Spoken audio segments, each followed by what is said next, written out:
Muy buenas tardes a todos nuestros seguidores y amigos desde la plataforma de Universal TV Digital. Les saluda Jorge Caicho desde Lima, Perú. Muy buenas noches por Europa y muy buenos días por el Asia. Desde aquí, desde esta plataforma, de este programa de Desarrollo Sostenible, vamos a desarrollar un tema centrado particularmente en esta oportunidad en Perú respecto a los cumplimientos o los avances, compromisos de pronto que se están teniendo como sociedad, como empresa, acerca de, en general, todas las ODS, por lo menos en las cuales más pueda destacar.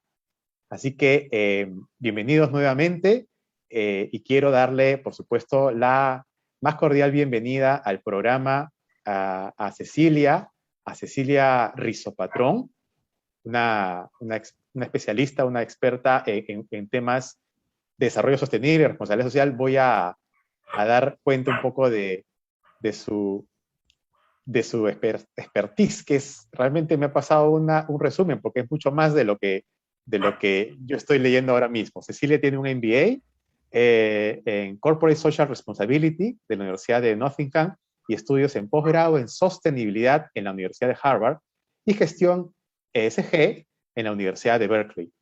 Máster en Desarrollo Sostenible y Responsabilidad Corporativa en la Escuela de Organización Industrial EOI, una maestría en Gerencia Social en la Pontificia Universidad Católica del Perú, e Ingeniería Industrial de la Universidad Peruana de Ciencias Aplicadas, aquí en el Perú.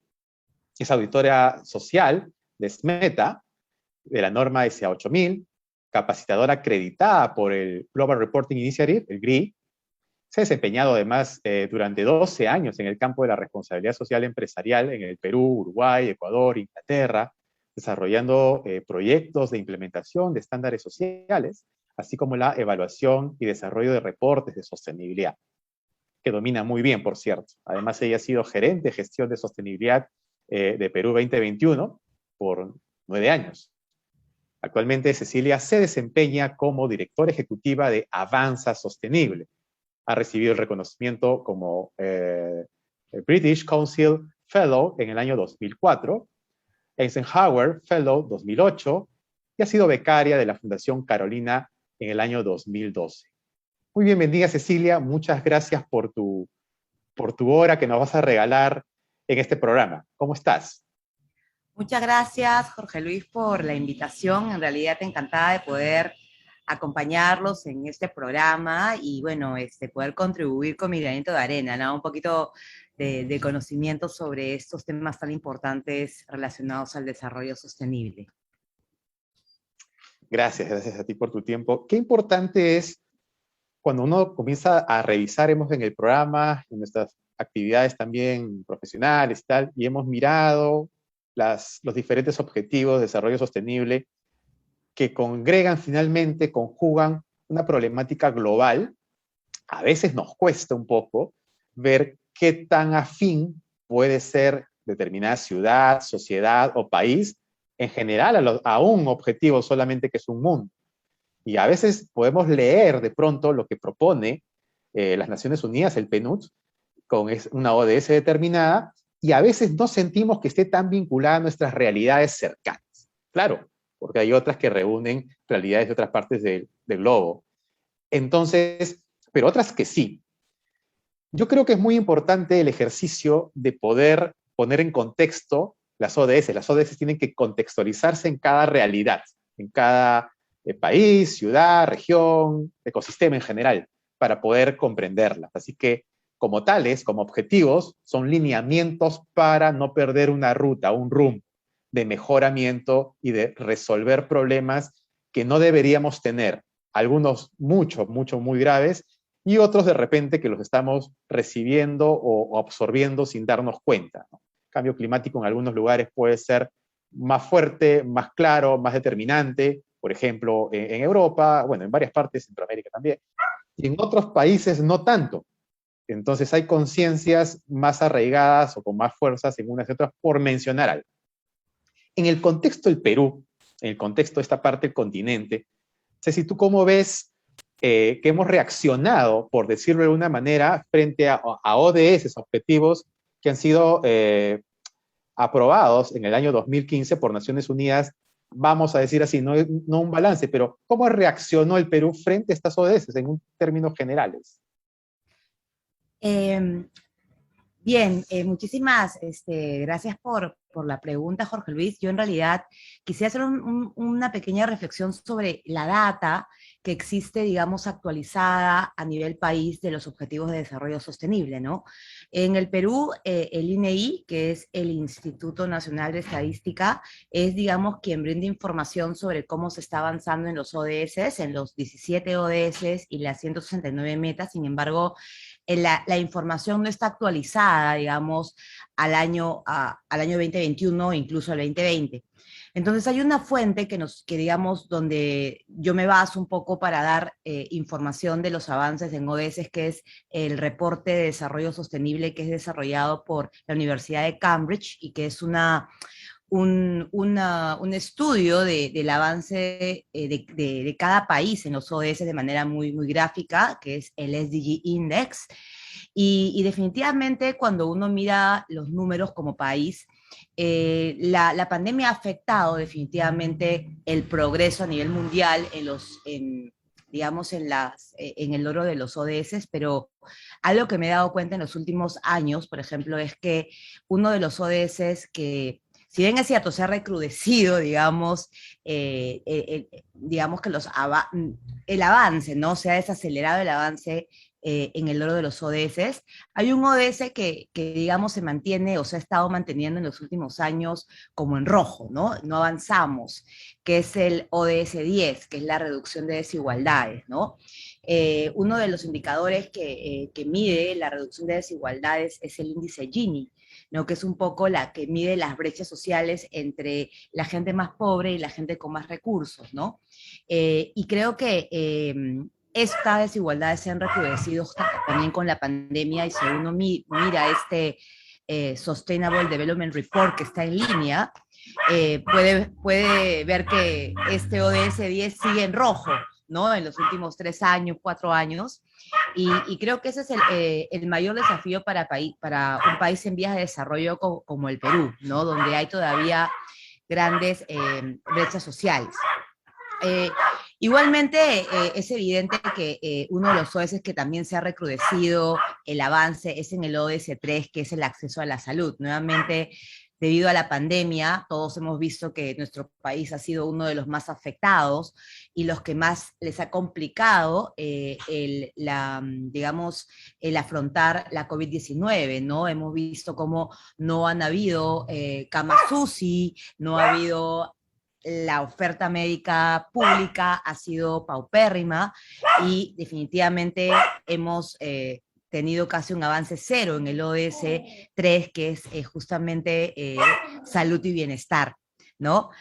Otro ODS también que se ha visto recrudecido gracias a la pandemia es el ODS 8, que es el trabajo decente, ¿no? Creo que en realidad, nuevamente, como resultado de la pandemia, hemos visto cómo la informalidad ha crecido. Muchos dicen que hemos retrocedido 10 años, ¿no? En informalidad. Además que la pérdida de empleos también ha sido bastante cruda, y actualmente recién digamos que se está recuperando a pesar, digamos, de el contexto político que estamos enfrentando, ¿no? Y otro de ese que es importante mencionar también es el ODS 16, ¿no? Que está relacionado con la paz, justicia e instituciones sólidas, ¿no? Lamentablemente nuestro país pues no se ha caracterizado por tener instituciones del Estado sólidas, ¿no? Más bien todavía somos un país con altos índices de corrupción, incluso dentro del índice de transparencia internacional, y todavía no logramos, digamos, superar esta problemática como país, ¿no? Sino que más bien se está recrudeciendo. Entonces creo que esos son los ODS que todavía, digamos, que mantienen los mayores desafíos a nivel de país, ¿no? Creo que son los ODS que enfrentan no solamente como país, sino también a nivel empresarial. Y justamente menciono a la empresa, Jorge Luis, porque tú sabes que los ODS pues reemplazaron a lo que eran las metas del milenio, ¿no? Que eran metas que se plantearon en el 2000 al 2015, y estas metas del milenio pues nacieron como una llamada de Naciones Unidas a los países, ¿no? Para lograr estas metas relacionadas a pobreza, salud. Al 2015 estas no se lograron y nacen los ODS, como tú bien mencionaste, en el 2015, pero en el logro de estos ODS, o Agenda 2030, porque deben, digamos, cumplirse estos objetivos al 2030, es donde se involucra al sector privado, ¿no? Se hace un llamado al sector privado para involucrarse y contribuir al logro de estos ODS, ¿no? Entonces, creo que esto marca, digamos, un cambio en la agenda empresarial, donde quizás anteriormente las empresas se enfocaban en gestionar, las empresas, digamos, que estaban en camino a la sostenibilidad, se enfocaban en gestionar sus propios impactos sociales, económicos, ambientales, directos, y ahora los ODS está haciendo al sector privado mirar más allá, ¿no? De su impacto directo, y creo que hay un movimiento bastante importante del sector privado peruano en cómo están contribuyendo a esta Agenda 2030, ¿no? Ceci, excelente. Yo le agregaría nada más, porque es impecable lo que ha señalado, que para que la empresa privada, y hay que ser honestos, no es necesariamente la mayoría de la empresa privada, sino son, yo diría, las empresas más, con mayor maduración, con mayores impactos que deben y necesitan, además necesitan gestionarlos, aquellos que están más expuestas también según el giro de negocio, aquellas que están haciendo o son de repente susceptibles de ciertos reclamos, movimientos socioambientales, por ejemplo. En fin, hay muchos giros de negocio, pero las empresas que están más expuestas, que es una palabra que podríamos rescatar, son las que han tomado rápidamente esta necesidad de comprometerse con ODS y, como bien señalas, de mirar más allá de su impacto mediático, sino ver cómo vinculas esto con políticas públicas, y ahí viene el actor del Estado, y por supuesto con políticas públicas internacionales, que es la propia y pura ODS, Naciones Unidas. Este encadenamiento, yo diría una decantación, Naciones Unidas, Estados, empresas. Pero ¿qué más ha provocado a tu juicio, tu lectura, qué más ha provocado la reacción positiva de un conjunto interesante de empresas privadas para enrutarse hacia ODS? Además de esta decantación de Naciones Unidas primero y luego del Estado, en este caso el Estado peruano. ¿Alguna otra incentivo has observado? Es una muy buena observación, Jorge Luis. En realidad, efectivamente, no solamente este interés viene por el lado, digamos, del mandato de Naciones Unidas, sino que también estamos hablando de un mundo de inversionistas o del mundo inversor que, digamos, hace 10 años, inversionistas, y hablamos de fondos de pensiones internacionales, empresas de seguros, banca, ¿no? Que invertía evidentemente en comprar acciones de empresas buscando, digamos, lo principal, ¿no? El tema que sea rentable. Había hace más desde el 2006, más de 15 años, se empieza a dar de la inversión responsable, que son estos fondos de inversión que además buscan enfocarse o invertir en aquellas empresas que gestionan los temas ambientales y sociales, ¿no? Con el mismo nivel de importancia que los económicos. Entonces, estamos hablando que del 2006 al 2021, la inversión responsable ha aumentado por 10, ¿no? ¿Qué quiere decir esto? Que justamente existen cada vez mayor interés por el mundo inversor en elegir aquellas empresas que gestionan temas socioambientales y de gobernanza porque les implica o involucra menor riesgo.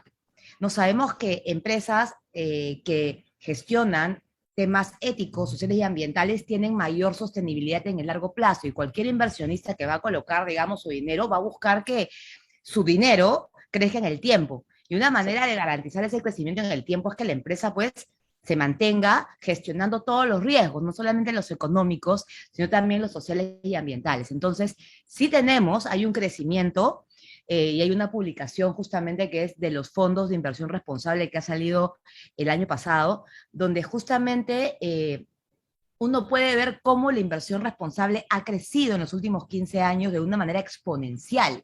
Entonces, las empresas están buscando atraer a ese inversionista, y para ello tiene que rendir cuentas sobre su desempeño en materia de sostenibilidad. Además, que también tenemos por el lado de la banca los fondos o los préstamos con variables de sostenibilidad, ¿no? Hace poco, acá en el Perú, Interbank y BBVA, me parece con el Banco Interamericano de Desarrollo, ha dado un préstamo a una empresa agrícola, Cerro Prieto, ¿no? Es el préstamo sostenible, ¿no? Que justamente para poder brindárselo ha tenido que la empresa demostrar su cumplimiento en materia de sostenibilidad, porque si no, no hubiese podido acceder a este préstamo. Y una de las ventajas de estos préstamos sostenibles es que tienes tasas más bajas y además puedes pagarlas en mucho más tiempo. Entonces, hay otros beneficios, más allá de un mandato ético que pueda hacer en Naciones Unidas.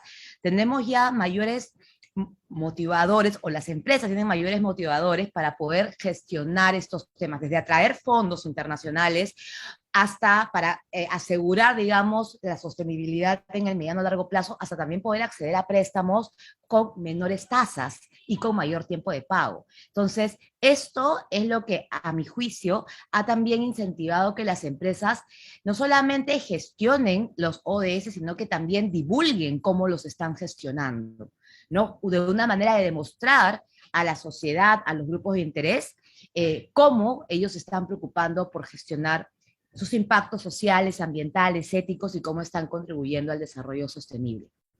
Acá es bien interesante, Ceci, porque con lo que acabas de señalar, efectivamente, dentro de la fiesta, vamos a decirlo así, de los actores que interactúan en los ecosistemas naturales donde están expuestas empresas, viene personas que trabajan en la empresa, los colaboradores, están quienes ejercen mandatos sobre un conjunto de trabajadores y colaboradores, está la comunidad, está el medio ambiente, pero le estamos agregando con lo que tú dices algunos 2 o 3 actores para mí claves: inversionistas, accionistas, o sea, propietarios, y además la alta dirección, particularmente el gerente general o el CEO, porque el CEO requiere, necesita, para eso está ejerciendo esa gestión, optimizar todos los recursos posibles y generar financieramente los mejores rendimientos a accionistas y que sea atractivo, seguramente en bolsa de valores, a potenciales inversionistas. Entonces, esta correlación es un matrimonio interesante, ¿no? Bien arriba, con los que estamos en el campo, digamos, los pobres, nosotros estamos en campo, bien arriba, y comenzamos a hacer que dentro de la empresa comience a tener contribuir a que se fortalezca una cultura sostenible. Y ahí es donde comenzamos a tener más sentido algunas actividades o planes o acciones o programas que propongan ser natural y, digamos a decir así, auténticamente sostenible, ¿no? Entonces, esta producción de nuevas empresas o el formateo de las actuales podría contribuir en impactos más adelante, en 10 años más, por ejemplo, números interesantes frente a las ODS globales y seguramente a las ODS de un país en particular. No, totalmente. Jorge Luis, y yo quería añadir algo, ¿no? Que me has hecho recordar justamente con este comentario que has hecho, es que además de estos actores invitados a la fiesta, como tú bien mencionas, tenemos que ir a un cambio generacional, ¿no? Justamente me has hecho recordar que cuando leí esta publicación de inversión sostenible, decían que una de las razones por las cuales había crecido tanto la inversión o el interés de los inversionistas por los temas de sostenibilidad de las empresas en las que invierten es porque el inversor ya ha cambiado de generación. Es decir, ahora tenemos inversionistas millennials. Y los inversionistas millennials ya no están buscando solamente el tema de rentabilidad económica, sino que estamos hablando, según este estudio, que alrededor del 90% de los inversionistas millennials están buscando que su inversión tenga un impacto positivo en la sociedad. Entonces, ya no solamente tenemos un tema de riesgo, sino un tema de que ya la mentalidad de estos nuevos inversionistas millennials va más allá de la rentabilidad. Ya quieren que esa inversión tenga un impacto social. Y es un poco lo que también podemos ver al interior de las empresas que tienen trabajadores millennials, perdón, o centennials. Nuevamente, tú sabes que en las generaciones, los baby boomers, por ejemplo, tú querías estar pues 10, 15 años en la empresa, tener tu carro, tener tu casa. Ahora no, ahora los chicos agarran su Uber, no quieren tener carro, tienen roommates. Digamos, su forma de ver la vida o su pensamiento sobre lo que es la felicidad es totalmente diferente, ¿no? Y por el contrario, van más por el lado del bienestar, van por el lado de que tengamos un lugar positivo para vivir. Entonces, todo eso está generando un giro en las empresas. Por eso es que muchas de ellas también, y bueno, entre paréntesis, muchas de ellas, la empresa más grande, incluso hasta los espacios de trabajo los han cambiado, ¿no? Antes todos tenían su oficina, ahora ya son lugares amplios, tipo coworking, con grandes escritorios largos y cada día tú te puedes sentar en donde tú quieras, tienes lockers, ¿no? Ya es muy dinámico, ¿no? Lugares para incluso jugar, ¿no? Descansar. Es total porque esto responde justamente a las nuevas necesidades del trabajador millennial o centennial que busca, digamos, esa comodidad, ¿no? Y eso de trabajar 15 horas ya no se ve bien, ahora es darle mayor calidad de vida al trabajador para retenerlo también, ¿no? Entonces, todo eso está generando una revolución y también por el lado del consumidor, porque el consumidor, por ende, también está evolucionando. Los nuevos consumidores ya están mirando, oye, ¿y esto de acá cómo se hizo? Y eso añadido al acceso a la información, Jorge Luis, tú sabes ahora el boom de las redes sociales. Yo creo que ahora tú te enteras no solamente por lo que sale pues en el diario, sino por redes sociales, Instagram, TikTok, y la verdad es que ya cualquiera puede emitir una opinión sobre tu organización y cómo controlas tú eso. La De única manera acuerdo. de controlar, digamos, lo que puedan decir de tu empresa es que tú lo digas primero como empresa. Tú divulgues tu información, hagas público lo que tú haces, puedas responder a esa expectativa de información de la sociedad. Porque algo que también me gustaría comentarte es que hay un estudio que es el barómetro de la confianza de Edelman, que lo hace todos los años y es pública, ¿no? Uno lo puede googlear, el Trust Barometer de Edelman, y algo que también la sociedad, es un estudio que se hace a nivel mundial, en más de 20 países, y una de las conclusiones del estudio de este año es que la sociedad está buscando que la empresa se haga cargo de los problemas sociales, más allá, sin pues tiene la responsabilidad de brindar salud, ¿no? Acceso a la salud, a la educación, pero la sociedad espera que las empresas se hagan cargo también. Y no solamente eso, sino que está buscando que los gerentes generales sean líderes y voceros sobre cómo solucionar problemas sociales. Entonces tú puedes ver ahora quienes usan LinkedIn que cada vez hay más gerentes generales que empiezan a tomar posiciones, sobre todo, por ejemplo, para ciertas causas como el tema de género, ¿no? Que ya salen posiciones de gerentes generales en redes, apoyando la diversidad, la inclusión. ¿Y por qué lo hacen? Porque nuevamente la sociedad está esperando a esos gerentes generales, no solamente que la empresa sea la mejor en el producto que elabora o el servicio que brinda, sino también que tome un liderazgo frente a problemáticas sociales. Entonces ya nuevamente todo está cambiando a nivel generacional y las empresas se están dando cuenta y por eso creo que hay este interés, ¿no? En empezar a gestionar los ODS y hacer público este desempeño, ¿no? O esta contribución. Qué bien. Me quedo pensando en algunos temas, pero por ejemplo, esta última parte que señalas, yo tengo una idea muy personal en cuanto al comportamiento, no el comportamiento, sino el rol de las empresas privadas, obviamente.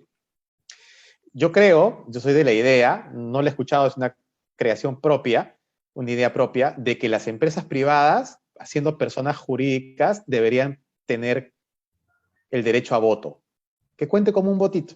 Si es una empresa seria, que no tiene ningún problema, ningún juicio pendiente con el Estado, paga los impuestos cuando tiene que pagarlos, trata bien a sus trabajadores como corresponde. Si es una empresa impecable, yo considero que tiene que tener derecho al sufragio. Un votito. Es lo que yo creo, porque el nivel de impacto que tiene todas las empresas es gigantesco.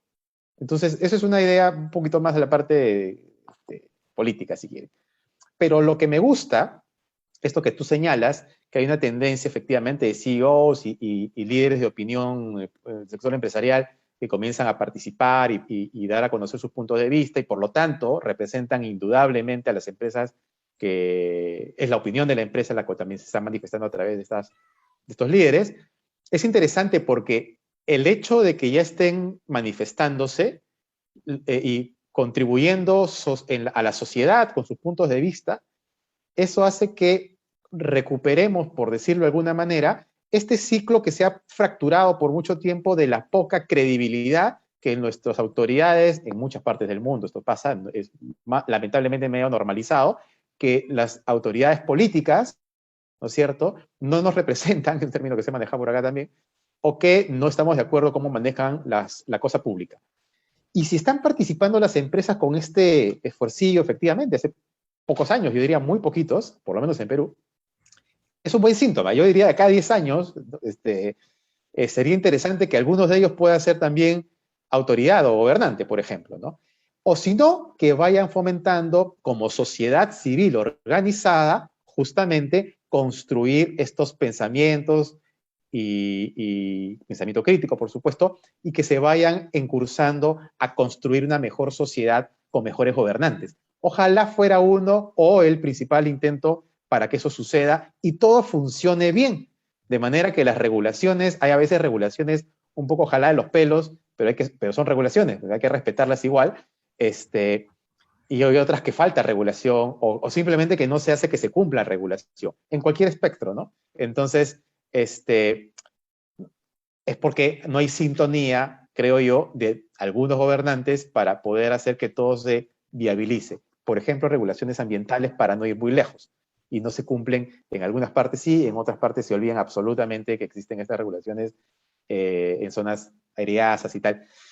En fin, entonces esto no juega, o sea, pero qué bueno que los actores vayan surgiendo, esto le hace mucho bien a cualquier sociedad, a cualquier nación. ¿Tú has notado, Cecilia, digamos, no sé si quieres mencionar algún nombre o de alguna compañía, pero has notado que este esfuerzo, más allá de algún CEO o gerente importante de una empresa, tú has notado que hay empresas, en plural, que realmente tienen una convicción de interactuar y ser actores, por lo menos mediáticos en redes? ¿Tú sientes que hay una mirada más corporativa de esto que solamente individual de algún CEO? No, yo sí, o sea, claro, a ver, lo que pasa es que, a ver, es complejo, Jorge Luis, hablar un poco de si existe, o sea, sí existe, pero tampoco es a ver, ¿a qué me refiero? Justo habíamos hablado de un ODS que todavía en el Perú estamos bastante mal y en los últimos años estamos muy mal, es el tema de desigualdades. Entonces, eh, yo creo que en el Perú vivimos en burbujas, justamente por las desigualdades, ¿no? Entonces, quien te habla, y yo digo, o sea, yo vivo en una zona, quizás zona A de Lima, vivo en Miraflores y me muevo en las zonas aledañas, pero yo no, por mi necesidad, mi interacción, yo no me muevo a zonas, digamos, alejadas, digamos, o sectores D, porque no tengo necesidad, hay una brecha. Entonces, a veces yo me cuido mucho de generalizar porque tengo que hacer un mea culpa y mucho de las burbujas que se han creado en nuestro país es que estamos en una burbuja, ¿no? Entonces yo hablando de mi burbuja, te puedo decir sí lo hay, pero cuando yo veo a nivel país, en realidad digo que estoy hablando desde mi privilegio, ¿no? ¿Y por qué te lo digo, no? Hace poco, por ejemplo, ha habido, y tú sabes, acá en Perú, una de las minas más importantes en Perú, que es Antamina. Antamina, por ejemplo, es una mina, no solamente, o sea, lo digo yo, Antamina es la única mina que está dentro de las empresas con mayor reputación en el Perú. Y además Así está es. dentro de los rankings de sostenibilidad del Perú, ¿no? Tiene muchísimos reconocimientos. Quien te habla ha trabajado para Antamina, o sea, ya no ha sido mi cliente, y en realidad tú ves el compromiso y tú dices, pocas veces uno puede decir, mira, esta empresa sí cree en esto, porque ves el compromiso, ves los equipos, porque una manera de tú saber si una empresa se toma las cosas en serio es porque tiene a gente preparada en el área de comunitarias, por ejemplo, en el área de sostenibilidad, de derechos humanos, y tienen vocerías. Sin embargo, cuando hace poco tú sabes que pararon operaciones por un conflicto con una comunidad, bueno, uno empieza a mirar y dices, te cuestionas, pero ¿cómo Antamina va a parar operaciones por conflictos? Y luego te das cuenta cuando uno sigue en redes sociales cómo hay gente que empieza a cuestionar cosas que ni siquiera, digamos, desde que empresas o que no pagan impuestos o que no quieren conversar con las comunidades, empiezan a acusar a las empresas, a Antamina, de tener, digamos, una agenda oculta cuando uno conoce a Antamina, tu entorno conoce a la empresa y tú dices, ¿qué? O sea, ¿por qué la gente puede tener, sin saber, dar una opinión tan negativa de una empresa, ¿no? Entonces tú dices, o sea, ¿en qué planeta estoy? ¿No? O sea, para mí, y creo que para quizás mi entorno inmediato, para los colegas que trabajamos en sostenibilidad, nadie te puede decir que Antamina pues tiene algún atisbo irresponsable, ¿no?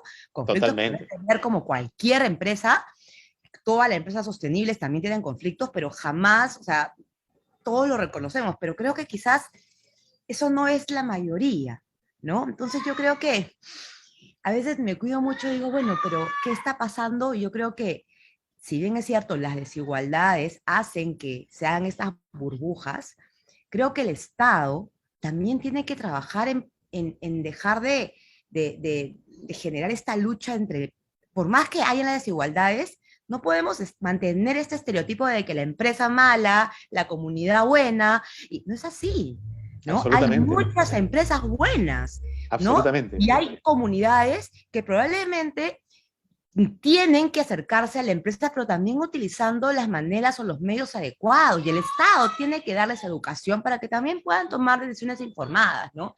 Entonces, yo tengo una opinión, dicho esto, ¿no? Porque tampoco quiero, hablando desde Desde tu mi burbuja.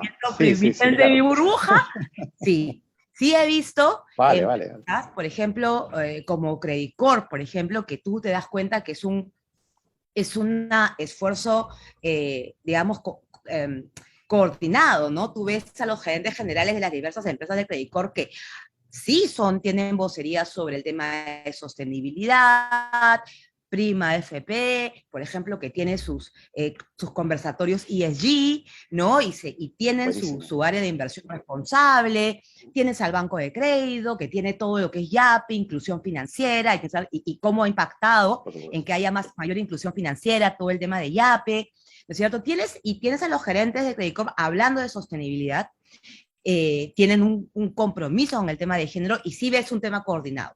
También, por ejemplo, Scotiabank también lo tiene, ¿no? Entonces, como tú bien mencionas y al inicio lo dijiste, ¿no? Quizás las empresas que tienen mayor contacto con el público están Están esforzándose más expuestas. en mostrar, claro, ¿no? Claro. Y está bien, es momento de hablar, de dar una opinión, ¿no?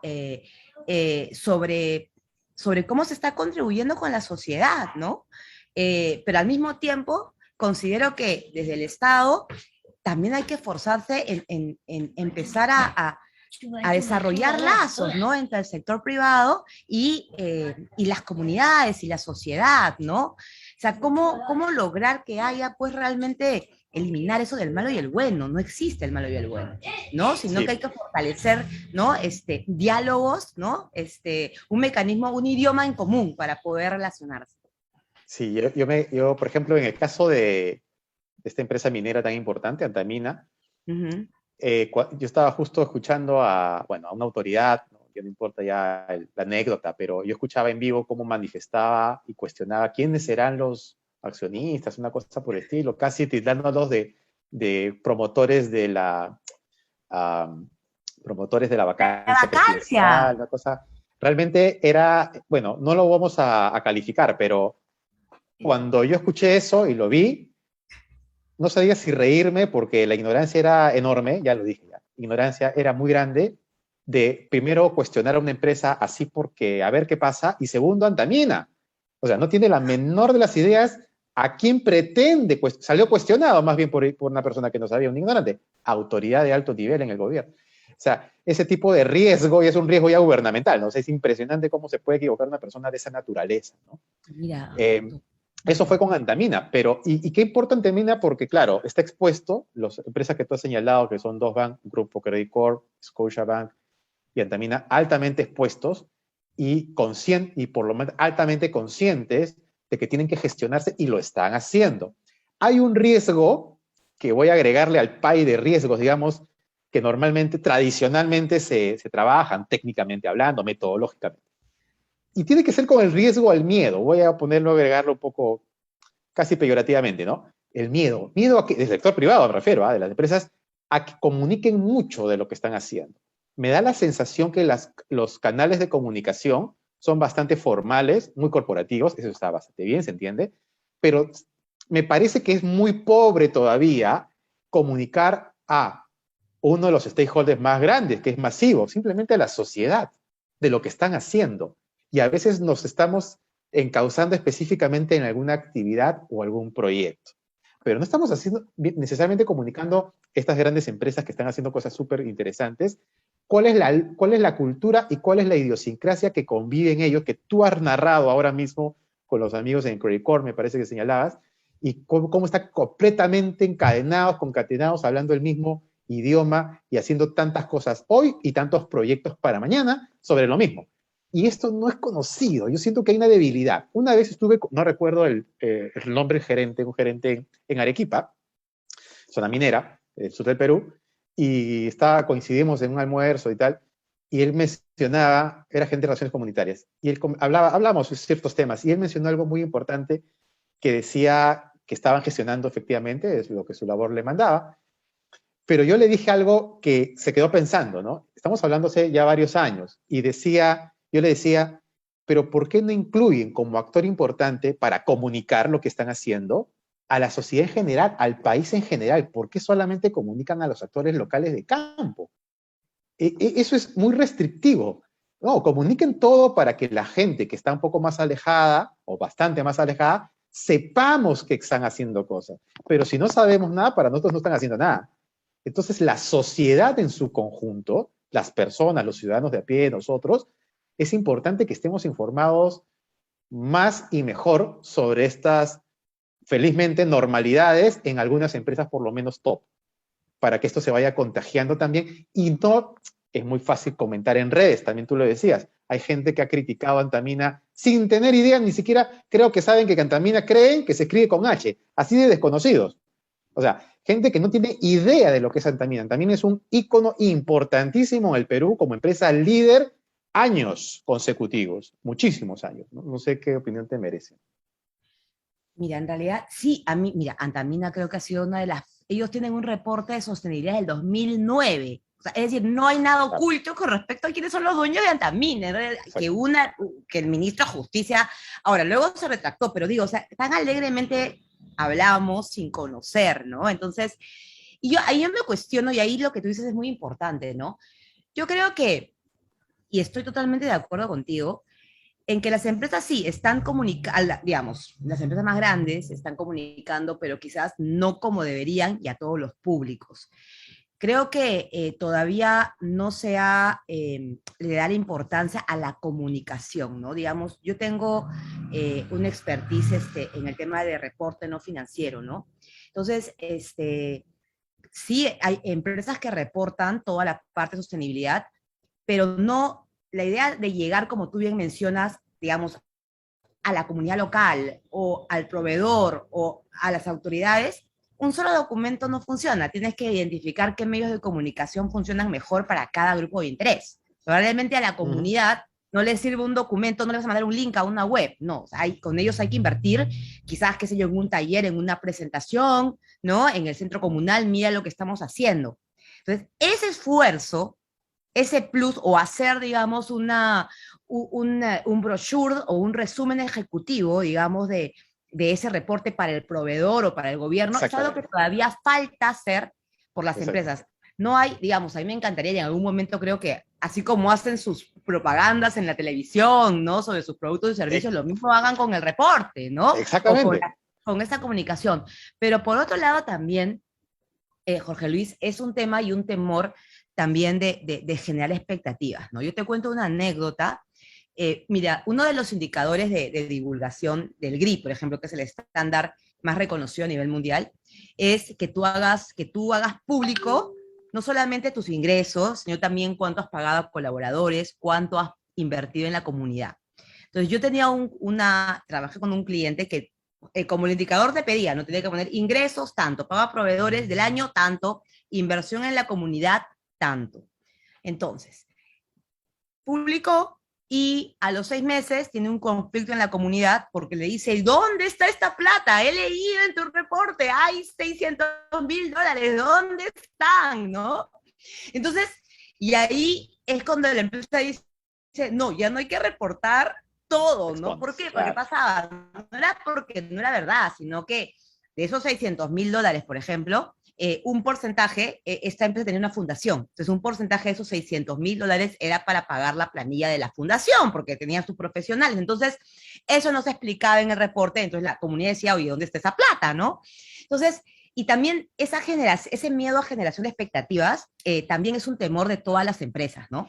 Pero yo creo que si no se hace proactivamente lo que tú bien mencionas y comunicar, invertir en medios de comunicación y llegar al grupo de interés, el grupo de interés va a venir y te va a obligar a hacerlo. ¿No? Exactamente. Te va a venir y te va a acusar y te va a parar y te va, ¿no? Y va a cuestionar, ¿no? Exacto. Entonces tú tienes que proactivamente decir, no, ¿sabes qué? Este 2021 voy y voy a identificar qué medio de comunicación es más valorado por mi comunidad y me voy a ir a comunicar lo que hago.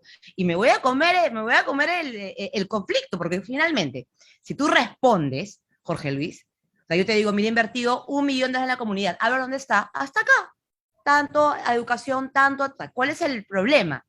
¿No? ¿Cuál es el problema de rendir cuentas de manera transparente? Entonces, ¿puede generar conflictos? Sí, pero es parte del proceso. Es acostumbrar a ese grupo de interés que ya la empresa es tan transparente que, ok, habrá un conflicto 1 año, 2 años y de ahí ya, ¿no?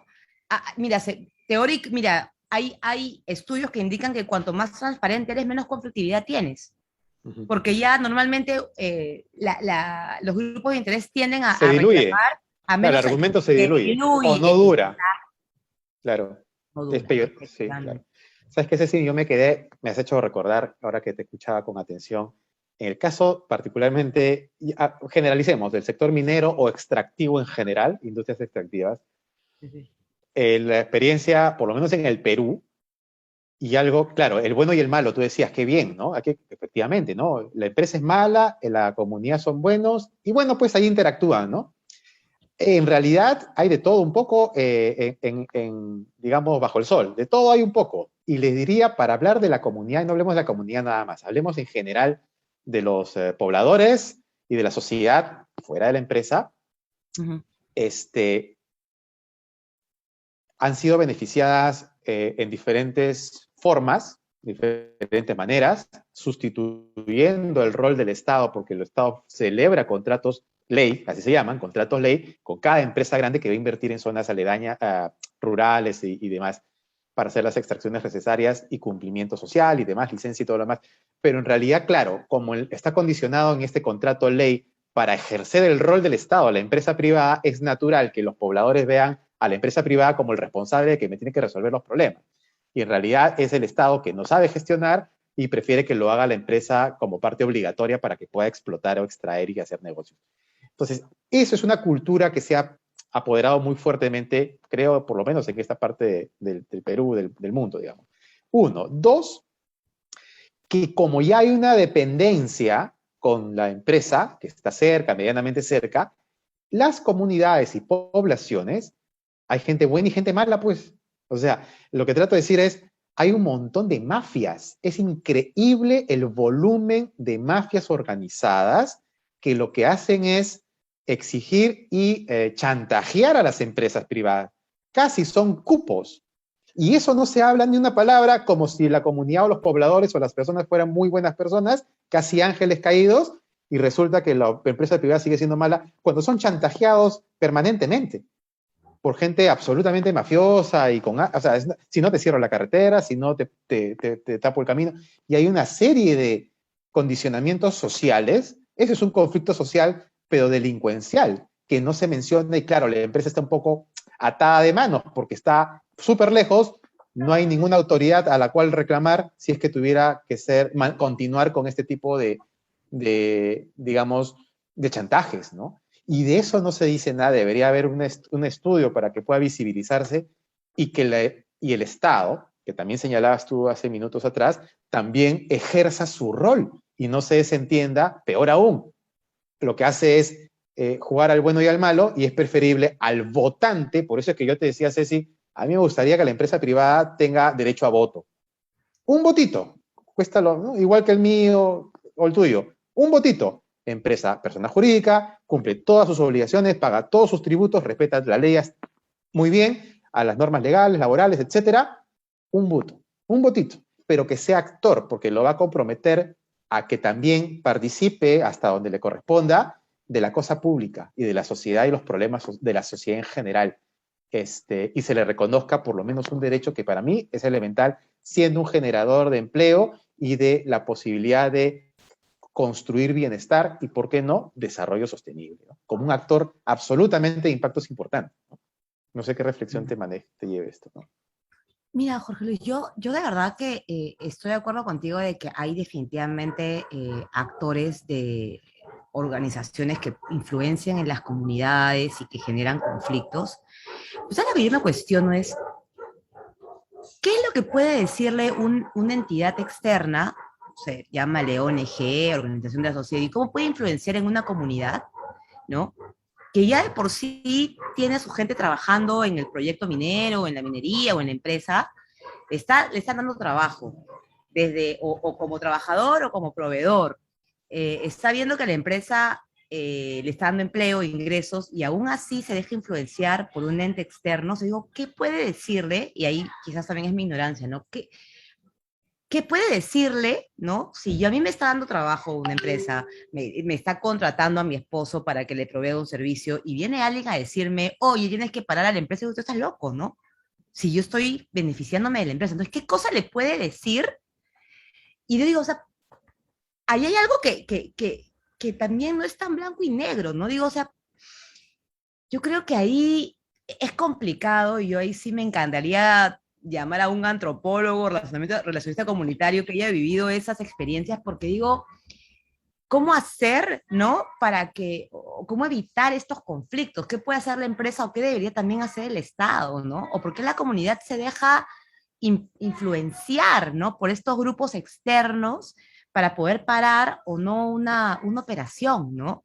Entonces, yo creo que es una mezcla de idiosincrasia, de valores, ¿sabes qué? Hasta de empatía, ¿no? De ponerse en el lugar del otro. Hay un ejemplo que yo siempre menciono cuando yo soy profesora también, y alguna vez he visto un caso de Harvard que hablaban de BHP Billiton, ¿no? Cuando estaba acá en el Perú.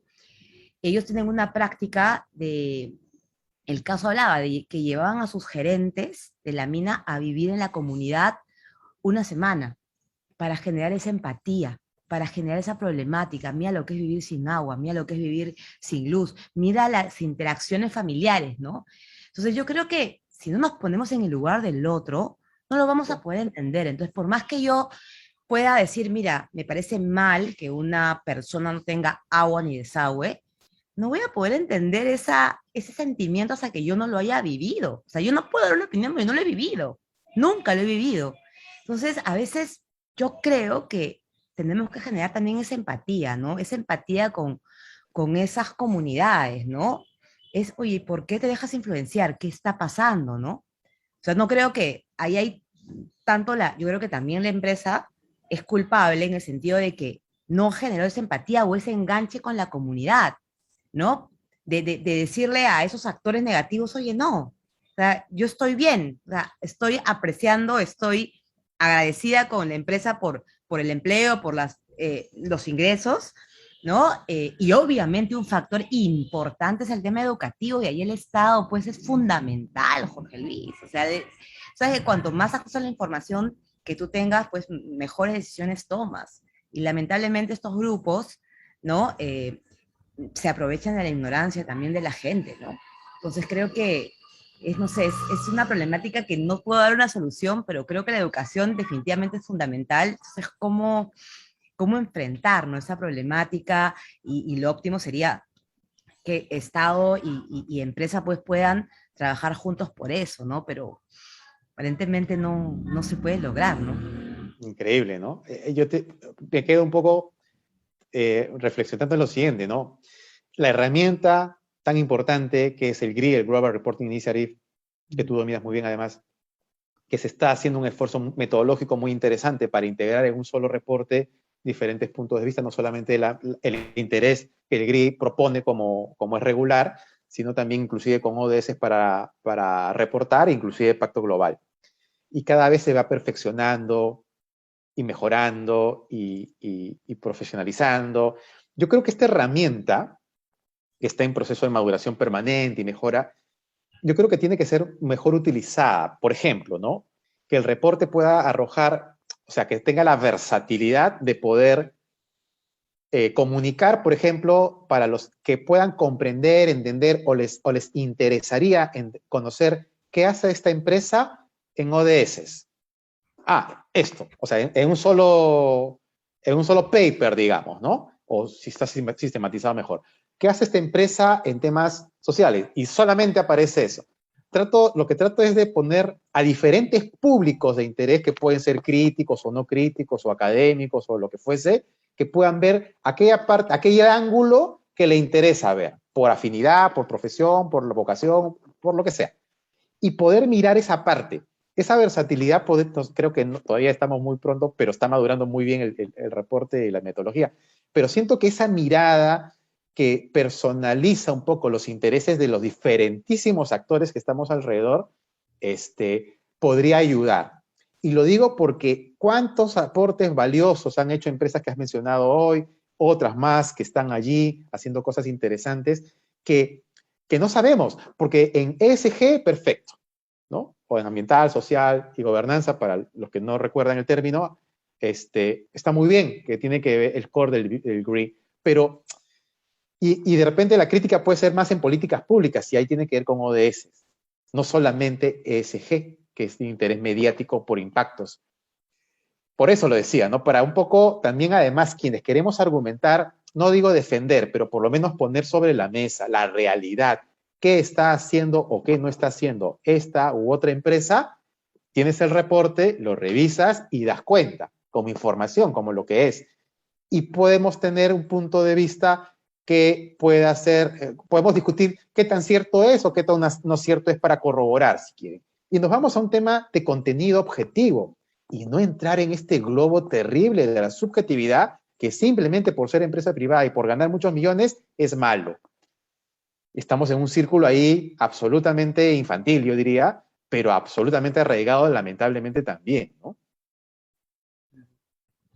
Sí, bueno, definitivamente lo que tú mencionas es clave, es más, una de las mejores prácticas, pero eso ya es el rol de la empresa, ¿no? Digamos que el te da los indicadores. Sí, Ahora, sí. por ejemplo, digamos, lo que tú mencionas existe, pero hay empresas que tienen que invertir, por ejemplo, en herramientas como el Power BI, y tú ves las webs y tú puedes filtrar información, ¿no? Y puedes poner, quiero ver la información ambiental, y te la filtra, y fabuloso, pero claro, nuevamente viene la inversión en comunicación, ¿no? Desarrollar una web con Power BI para que el usuario pueda filtrar la información que tú mencionas, se puede hacer, ya existen prácticas a nivel mundial, pero nuevamente, es un poco que el interés de la empresa ahora tiene que girar en comunicar lo mejor posible, ¿no? Es comunicar y no solamente, digamos, a través de una web o con Power BI, sino también usar las redes pues, de Instagram, de TikTok y empezar comunicar, digamos, lo que ellos están haciendo en materia de sostenibilidad, aún como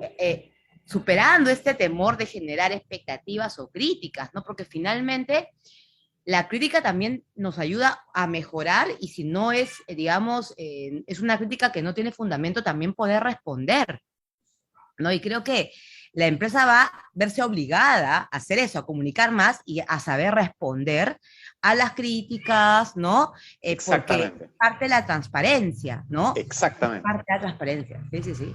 Eso es, pero sumamente clave lo que acabas de enseñar, Cecilia.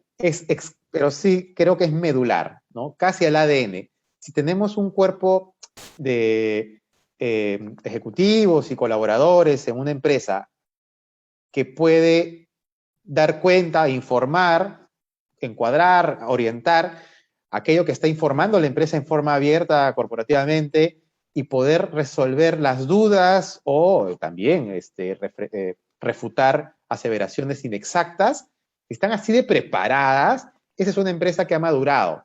Hay procesos, o sea, no es que todas tengan que ser así, que están mal, pero a eso tenemos que llegar para que sea eso lo normal, lo usual, ¿no? Ese sería una meta sumamente valiosa. Yo creo que vamos a llegar a ese nivel, Dios mediante, no sé cuánto tiempo pase, pero seguramente vamos a llegar a ese nivel. Ahora, una persona sumamente experimentada, Ceci, y me provoca hacer una crítica, ¿no? Y la crítica es mi lectura, yo miro hacia atrás y digo, en los años transcurridos, lo que yo he notado es que se ha venido profesionalizando muy bien lo que es responsabilidad social empresarial, sostenibilidad, que estamos hablando absolutamente en paralelo y básicamente el mismo idioma. O sea, estamos totalmente alineados. Pero lo que he notado es que en los últimos años, probablemente 10, he notado que cada vez hay, y ahí de repente las disculpas de caso a quienes, nuestra audiencia, ejerzan esa profesión, pero espero que tengamos un pensamiento crítico.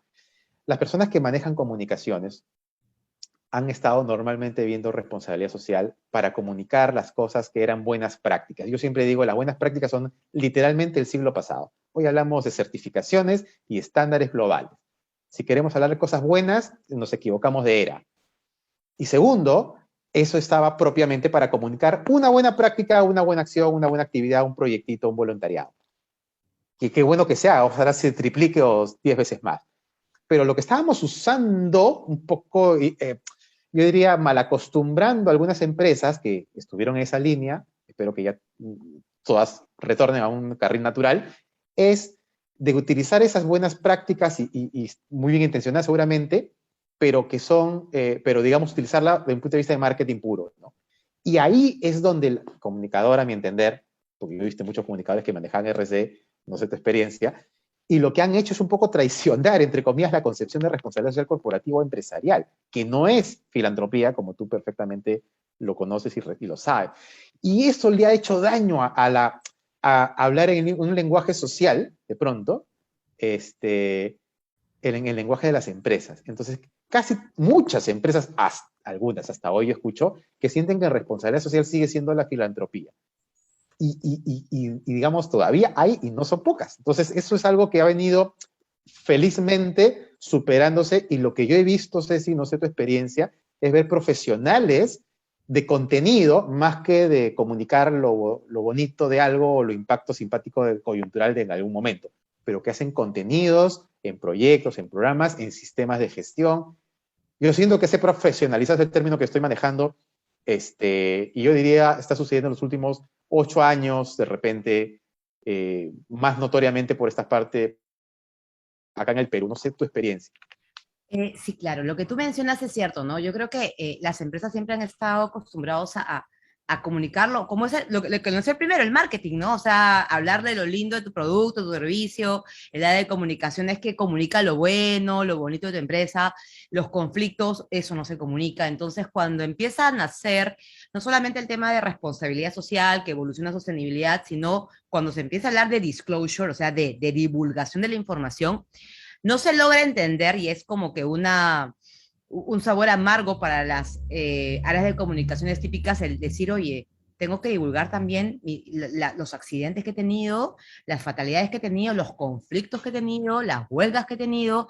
Sí, porque tú eres una empresa, ¿no? Y lo que tú tienes que demostrar, como todos los seres humanos, igual, tenemos obviamente logros, pero también tenemos desafíos que enfrentamos y eso, y la transparencia, sin la transparencia es que justamente te vean como lo que tú realmente eres, ¿no?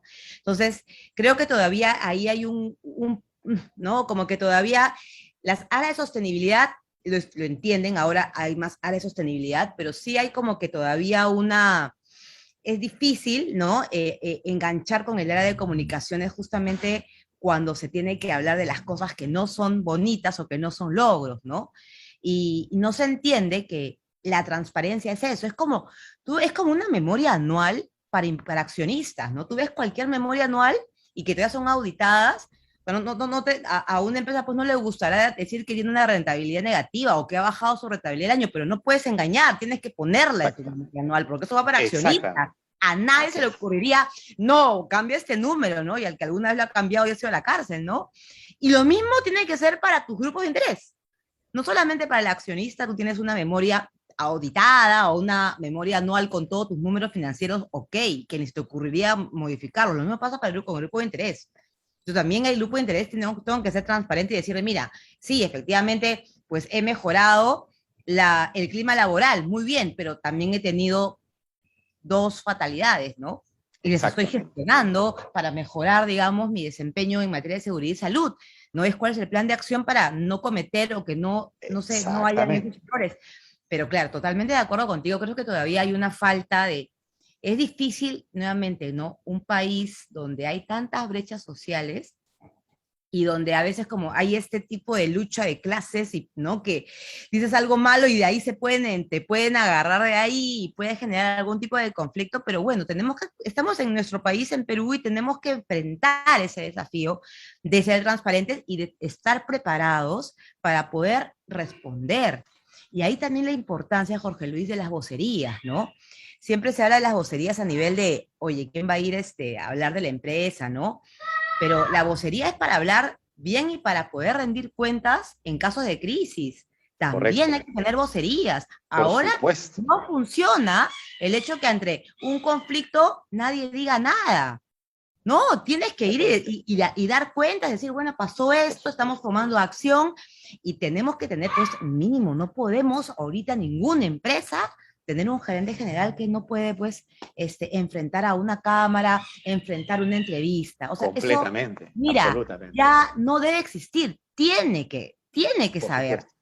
Y Media la training empresa, urgente para todos los CEOs en Perú. es Se que acabó, para todo, Jorge por Luis, supuesto. tenemos que saber comunicar, si no, ya, o sea, no funcionamos, tenemos que rendir cuentas a la sociedad. Ceci, Entonces, eso para mí, tengo sí. una pregunta de nuestro director general, Ricardo García. Por favor, ¿cuál es tu pregunta? Gracias, Jorge. ¿Cómo estás? ¿Cómo estás, Jorgito? Gracias, Cecilia, por estar con nosotros. Un gusto. Ah, Estaba, igualmente. estaba revisando un poco la página web de Avanza Sostenible y también las redes sociales. Muy interesante, muy, pero muy interesante. Te felicito realmente como director ejecutivo. Eh, Gracias, qué amable. hace un rato estaba escuchando acerca de la brecha social. Y justamente es verdad, en el Perú lamentablemente somos un país en vía de desarrollo, ¿no? Realmente que existe mucha brecha a nivel social, sociocultural, ¿no? Económico, etcétera. Y estaba recordando algo que quizás puede ser muy interesante, no sé si ustedes han visitado alguna vez Alemania. Yo viví en Alemania, bueno, fue el primer país que me recibió en Europa, una ciudad que se llama Konstanz, que está al sur de Alemania, frontera con Austria y con Suiza. Hay un gran lago ahí que se llama Lago Bodensee. Ahí viví un tiempo Ujú. y fue el primer país, la primera ciudad que visité, y me sorprendí de algo, pero muy interesante, que las alemanas, las chicas alemanas, andaban sin zapatos por las calles, descalzas, ¿no? Entonces, yo decía, ¿qué pasa acá, no? Pero sus zapatos estaban colgados en sus hombros y estaban con su traje para irse a trabajar en la mañana, con su cartera, todas ellas bien arregladas, con todo como una chica que se va a trabajar, pero sin zapatos. Entonces, eso me sorprendió. Yo dije, ¿pero por qué sin zapatos? Primera vez que veía así, una personas así caminaban por la calle, cruzaban la calle, los semáforos y todos iban caminando. Entonces, bueno, como me quedé a vivir allá, pregunté y dije, ¿qué pasa contigo? ¿Por qué andas sin zapatos? ¿No tienes...? ¿Y sabes cuál fue la respuesta? La respuesta fue que me gusta a mí particularmente sentirme que estoy tocando el suelo. Y la única manera que hago, que puedo sentir tocar el suelo firme, es sacándome los zapatos, porque después no hay otra. Entonces, yo te podría contar muchas anécdotas, como por ejemplo, he visto irse en bicicleta en Ámsterdam, o en Bruselas, o en Luxemburgo, irse en bicicleta los funcionarios, irse en bicicleta, no usar el auto, ¿no? Los de la Comunidad Europea, yo vivía a 15 minutos de la Comunidad Europea allá en Bruselas, también un tiempo estuve en Bélgica unos años, y veía en el metro, sin ningún problema, ¿no? Funcionarios de alto nivel. Entonces, ¿qué es lo que pasa? Que acá normalmente en nuestro país, tú jamás vas a poder, pues, ver quizás a un congresista, a un ministro, o alguien, algún funcionario, irse, pues, de repente en una combi, o irse en un micro, o en el tren, o qué sé yo, en el metropolitano. No los vas a ver jamás ahí, pues, ¿no? Porque, entonces, no, ¿qué es lo que sucede? Que nosotros los peruanos no queremos buscar realmente nuestra realidad, la realidad profunda. Miren, ustedes son dos excelentes profesionales y bien lo que has dicho hace unos momentos. Tenemos que comunicar, tenemos que presentarnos a hablar, educar a la población y también nosotros identificarnos con nuestro país. O sea, hay mucho que ayudar. Por eso que justamente este programa, todos los programas, como decía Jorge al inicio, están para eso, para hacer docencia, para poder justamente tratar temas muy interesantes. Y todos los profesionales están cordialmente invitados, súper bienvenidos, y muchas gracias. Y me gustaría que hables un poquito de Avanza Sostenible. Muchas gracias, Jorge, por darme el pase. Gracias, Gracias. gracias, Gracias, Cecilia. Ricardo. Dale, Ceci. Perfecto, bueno, muchísimas gracias. Bueno, yo agradezco también el ejemplo que has comentado, efectivamente, y es que, claro, las ciudades europeas pues son mucho más homogéneas, y a mí también una anécdota para mí era que alguna vez también cuando he ido estuve en Nueva York, en Estados Unidos, por ejemplo, acá en Perú antes, pues hace 10 años me acuerdo, siempre las mujeres pues andamos en tacos, en tacos, en tacos, en tacos. Era algo natural, era una reunión en tacos. Y cuando he estado, me acuerdo que en Nueva York, la gente tenías tu sastre y se ponían zapatillas. Y caminaban con las zapatillas que no caían, que se veía horrible, pero caminaban con zapatillas hasta el metro, como tú bien mencionas, y recién se ponían los tacos cuando llegaban a su oficina, ¿no? Y para mí fue súper chocante, y tú me veías a mí sufriendo con los tacos porque yo decía, no, ¿cómo me voy a poner zapatillas con un sastre? Se ve horrible. Pero a mí esos estereotipos que tenemos en la cabeza, ¿no? Y en verdad a ellos no les importa, ellos todos son iguales, no les importa qué hace el vecino. Y creo que esas sociedades donde hay esta media semi-igualdad en realidad son más desarrolladas justamente por eso, ¿no? Entonces cuando menos brechas, creo que la gente se entiende mejor y es más feliz también, ¿no?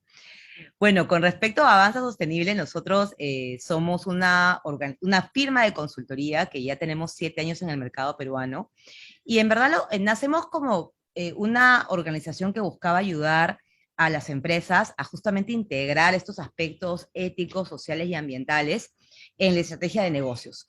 Y como mencionaba Jorge Luis, no como un tema filantrópico, sino para generar valor.